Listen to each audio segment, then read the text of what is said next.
Hey everybody, it's Mr. Haswin, and I'm back with more things that you should know by being alive. And today, this is a person you should know. This is Cesar Chavez.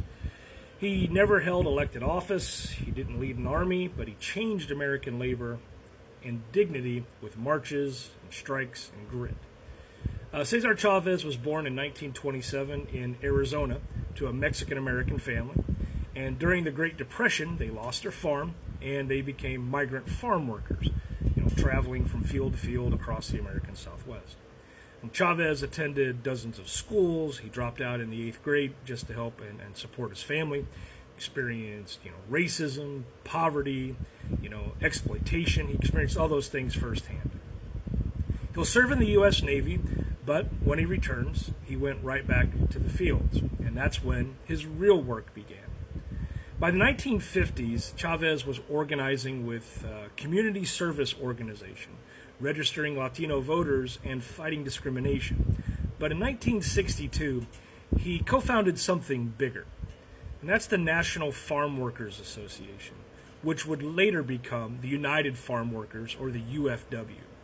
Now, what was Chavez's goal?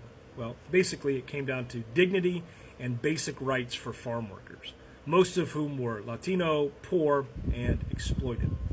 In 1965, Chavez joined the Delano grape strike, led by Filipino-American workers, and it became one of the longest labor strikes in U.S. history. It lasted 5 years. Chavez's tactics were nonviolent: strikes, boycotts, especially the National Grape Boycott, marches, hunger strikes. One lasted for 25 days. Millions of Americans stopped buying grapes in solidarity, and it worked. In 1970, major growers signed contracts recognizing farm workers' rights to unionize. Chavez was a civil rights icon, often working alongside Dolores Huerta, and he was supported by Robert F. Kennedy. He championed nonviolence and believed in la causa, the cause. Was he perfect? No. His leadership style was sometimes criticized, but his impact is undeniable. He brought attention to a group of workers the country tried to forget, and he changed labor organizing forever. He died in 1993, but his legacy lives on in every lunch break, water station, and union contract that was signed under the sun. His motto was "Si se puede." Yes, it can be done. If you learned something today, take the time to like and share and follow, please, for things you should know by being alive.